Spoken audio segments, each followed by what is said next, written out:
Thinking aloud. Conversations on the leading edge of knowledge and discovery with psychologist Jeffrey Mishlove.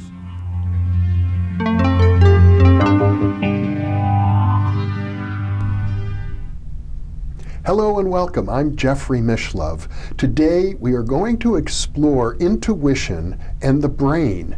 With me is Nancy Tertre, who is a spiritual medium. She is a psychic and an intuitive, highly trained, and the author of several books, including Psychic Intuition, What You Always Wanted to Ask But Were Afraid to Know, as well as How to Talk to an Alien. She's also a corporate attorney specializing in securities litigation. Welcome, Nancy. Thank you, Jeffrey. It's a pleasure to be with you. I appreciate it.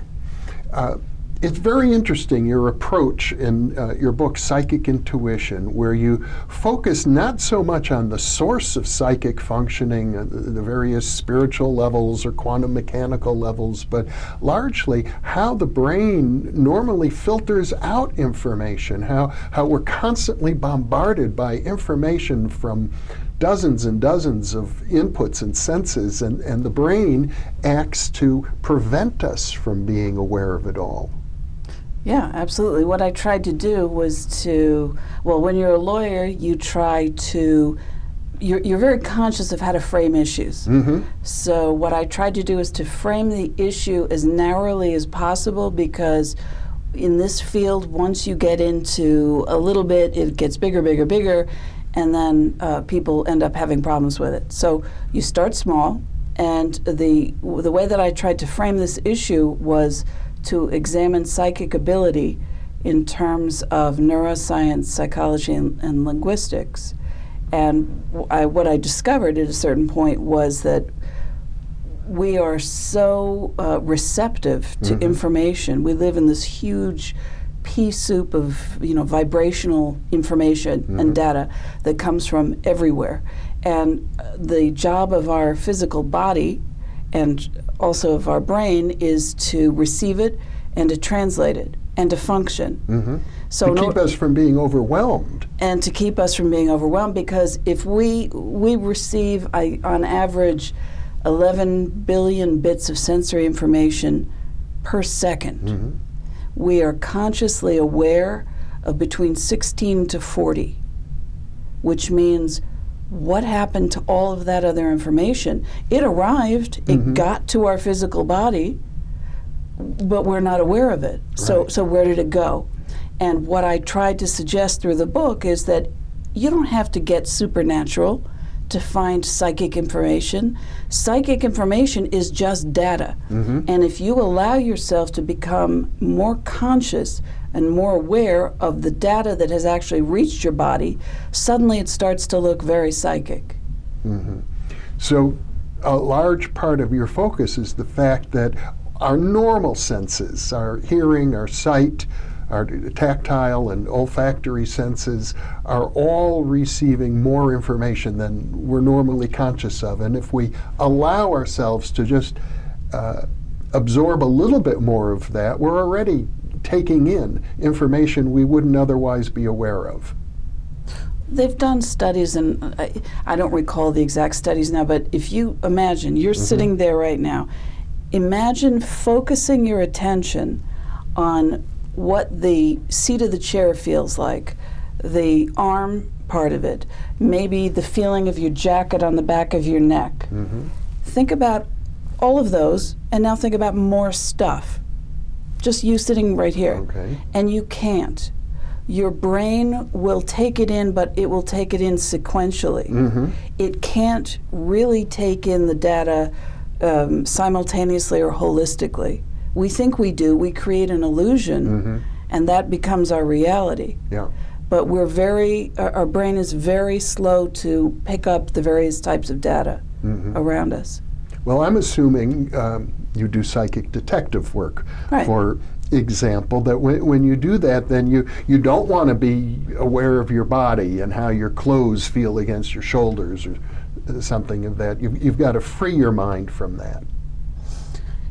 what I've always told my students is you try to free your mind from your mind. In other words, stop thinking, shut it down. And I know I do believe that's the reason why academics are the last folks on earth to be able to understand and appreciate psychic ability. It's because they rely on their thinking brain and they can't get out of it. It's like the fish not being able to see the water that they're in, but they could see everything else. Yeah. So you have to shut down your thinking brain. You have to disregard it. And I hate to disregard my brain. I love my brain. I love logic. I love analysis. But when you do this work, you cannot, because it is primarily sensory. You also have to shut down your emotions. Because and I have this problem a lot, I can't do readings, for example, with people who I know and care about, or it's very difficult, because I care about them. You have an investment. I have an investment, and I wish only the best things for them. So I will seek psychically to try and find things that are the best. That's not necessarily what's real. What's real is sensory. You have to rely 100% as much as you can on pure sensory data that's coming into your body. So you're not thinking about extrasensory information right now. You're thinking about the things that seem like your normal senses. Sort of. I think a big problem that people have is they think that guessing, for example, that's maybe psychic. It's not. Guessing is an intellectual exercise. It's putting logic out there to come to a conclusion based on what you already know. In order to venture into this, wild and woolly world of sensory experience, you have to be extremely accepting of nonsense data. The fact that it makes no sense to you probably means you're onto something. Some of the best psychic work that I've done has been when I don't have a clue what it means, and I couldn't have anticipated it, and I don't know why it's there. And I'm terrified to tell people because it seems ridiculous. That's generally the best information I have, and I get people who will start, laughing or crying hysterically. Well, let's talk a little bit about how human consciousness receives and sort of displays psychic information.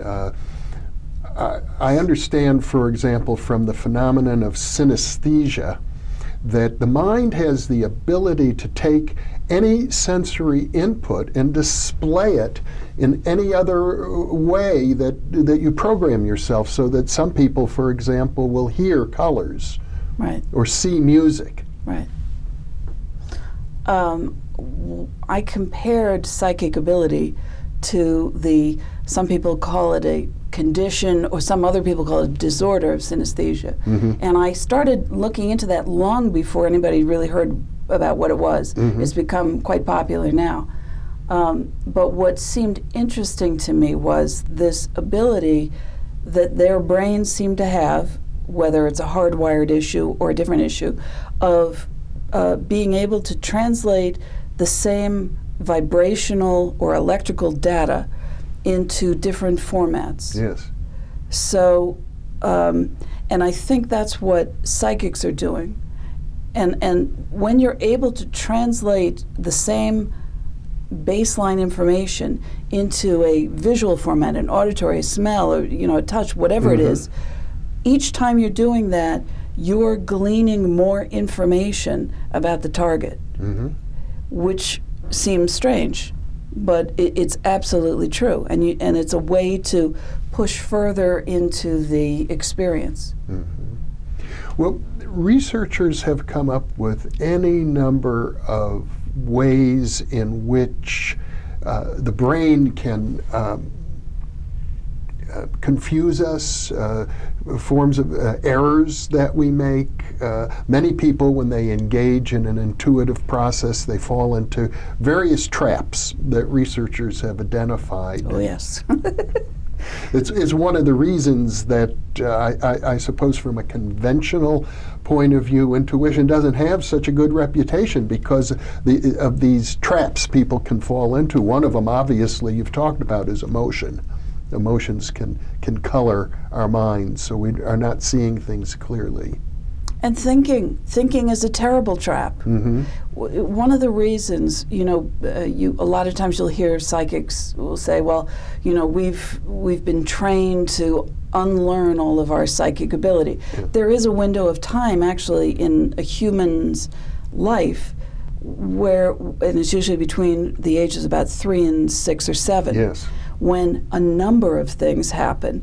It's been suggested that prior to that time we all have perfect pitch, Mm-hmm. that we are all psychic, Mm-hmm. that we have certain other types of language abilities, another one. Mm-hmm. If you don't start learning your second language in that space of time, it's going to be 10 times harder. Mm-hmm. Now, why? I don't know. I think the reason is because it's between the ages around 3 to 6 or 7 where we are learning language. Language is a linear, consecutive, sequential structure. Yes, it is. And it structures our thoughts. Mm-hmm. And once you have put the structure of your own thoughts into this kind of this train, you have lost that ability to see sideways. Mm-hmm. You just can't.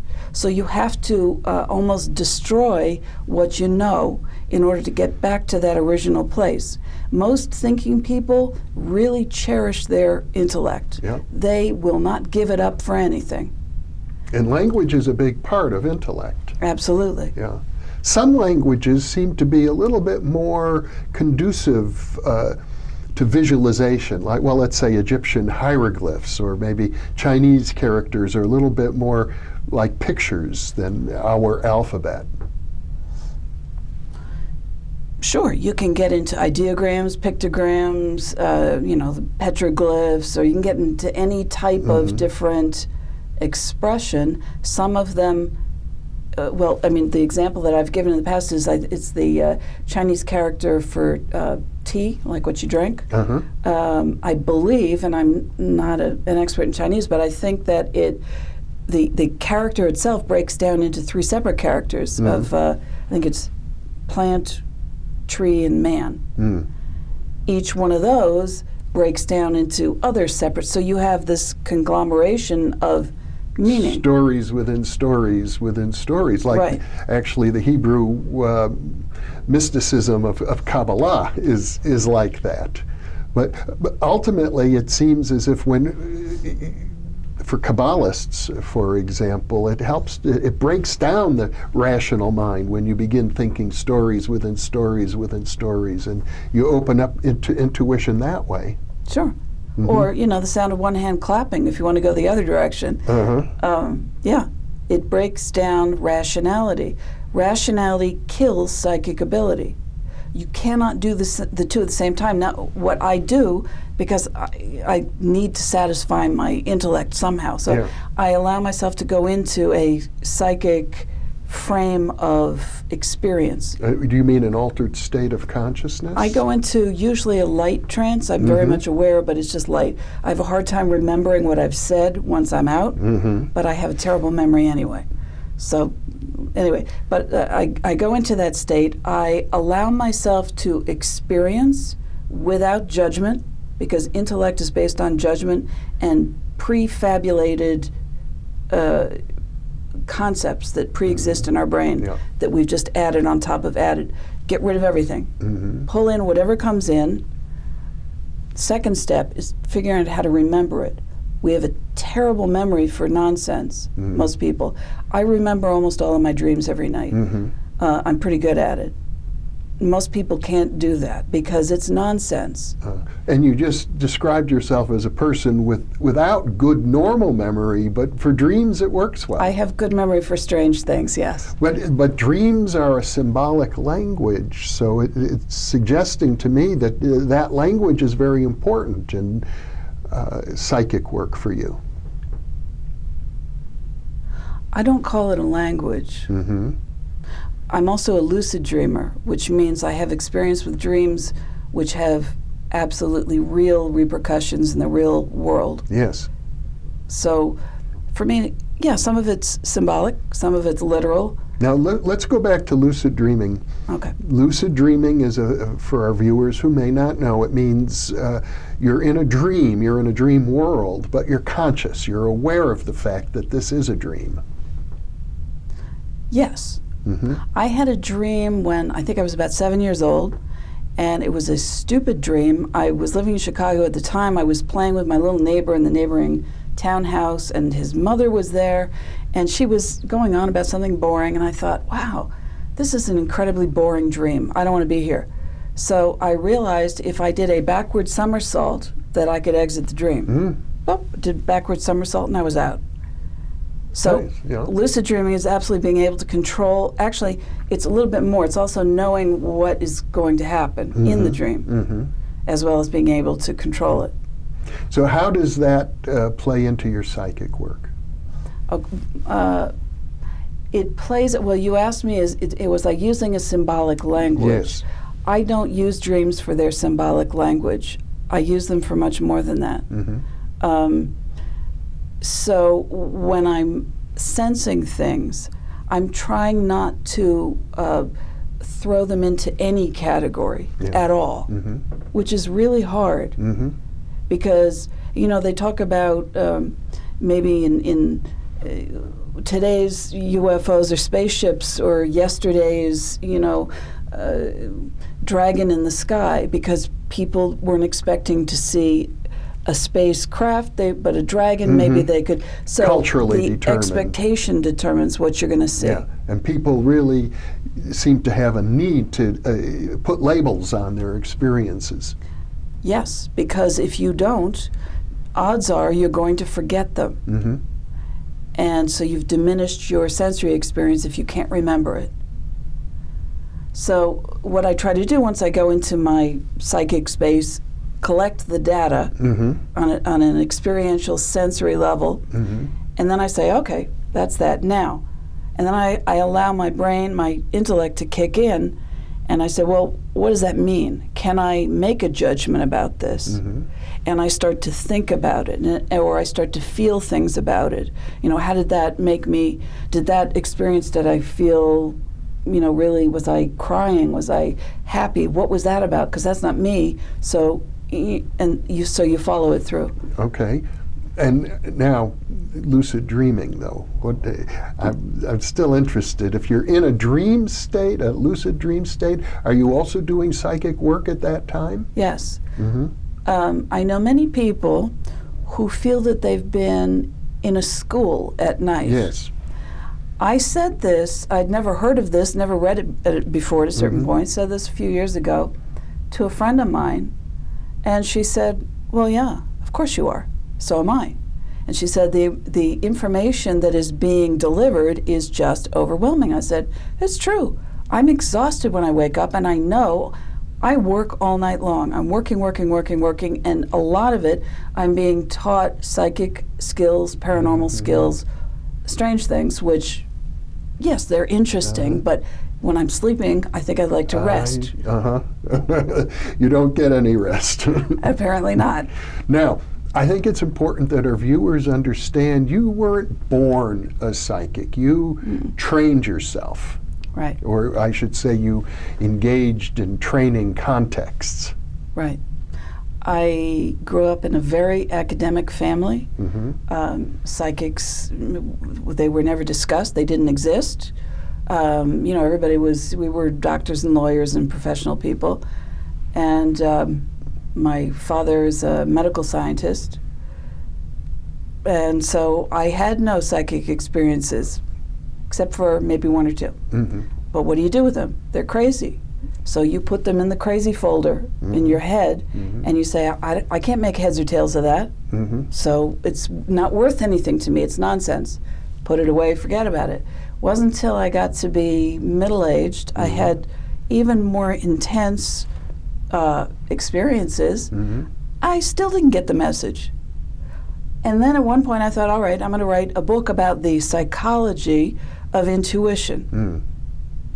And I discovered that the psychiatrists, psychologists were not interested in intuition. It's too much of a loose cannon. They can't control it. They'll become not in control of their own client, dyad, it's not worth it for them to explore, other than calling it countertransference or transference or resonant empathy or any number of other things, which it isn't. I studied neuroscience for a while. I thought, well, maybe these guys, they're looking at structure. Maybe they've discovered the structure of intuition. No, they really dislike intuition. And I think hopefully that's changing a little bit. There's these days a little bit more willingness to explore the subjective architecture of the brain.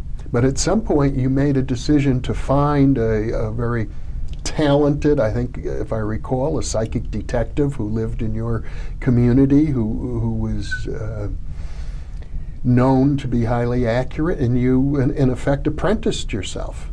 I did, for almost 10 years. Totally love her. Her name is Nancy Orlin Weber. She actually has an honorary state police badge from the state of New Jersey for the work she's done. And she's a registered nurse, very down to earth. That's why I liked her. And so, yeah, I did work with her. I actually thought I was observing the class until they started to tell me, no, you have to do it also. And then I discovered I had some abilities. And you're already a middle-aged adult before you even began this work. Yeah. And so in your case, it was, 10 years of mental discipline to cultivate this ability. Well, no, it's been more than that. Okay. And by the way, I mean, that wasn't the only training I did, because I also trained to be a spiritual medium. I trained to be a medical intuitive.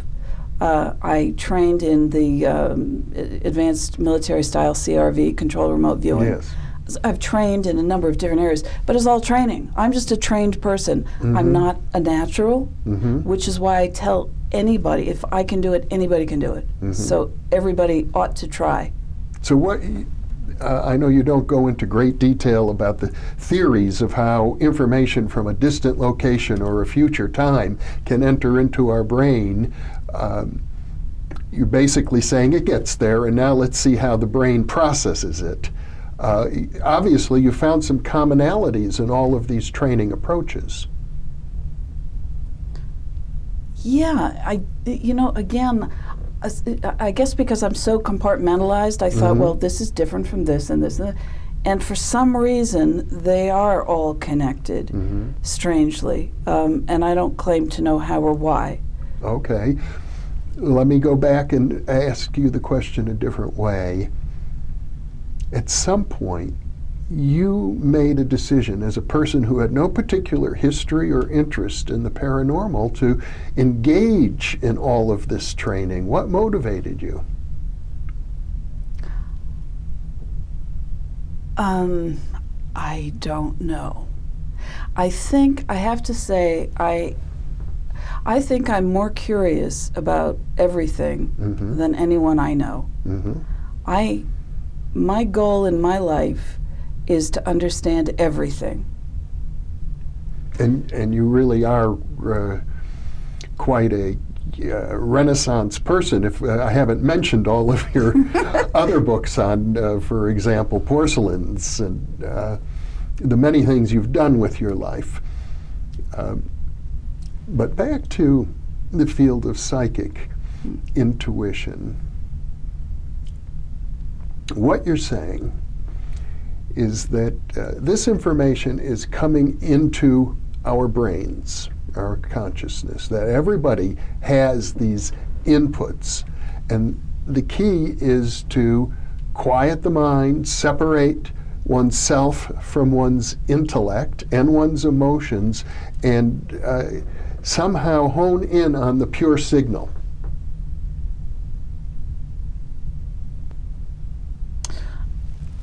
I think that people always talk about the fact we have 5 senses. We actually don't. I believe it's now scientifically accepted that we have somewhere between 9 and 21 senses. I've been able to categorize at least 40. I believe there are hundreds and hundreds of senses that we have. Each one corresponds or correlates with some ability. a sensing ability. So, and I was looking at neuroscience literature, for example, and you take the example, there are different neurological disorders, Yes. like amusia or achoria, or I think it's called topagnosia. Different things where you have an inability to hear music or pitch properly. You have an inability to feel satiated after you're done eating. You have an inability to locate spatially your different parts of your body or your environment, things like that. Each one of those, I believe, represents a sense. So if you start tuning into the sensing that you're receiving from every single different one of those angles, you have increased your database of information about your environment. Even things that may seem like disabilities are actually pointers towards a psychic sensitivity. Yes, I mean, I think they're clues to us that we have senses that we're not even aware of. We just take it for granted. It's like a nothing. But it's that same feeling of, do you actually, when you're sitting, you actually feeling the seat beneath your legs? No. Chances are you haven't thought about that since we have been sitting here. No, I take it, the point you made is very well taken, that we block out, that I'm constantly, because I'm focusing in on you now, but I'm always focusing in on something and blocking virtually everything else out. Well, Nancy du Tertre, thank you so much for being with me and sharing this part of yourself with me and with our viewers. Thank you, Jeffrey. I really appreciate the opportunity. And thank you for being with us.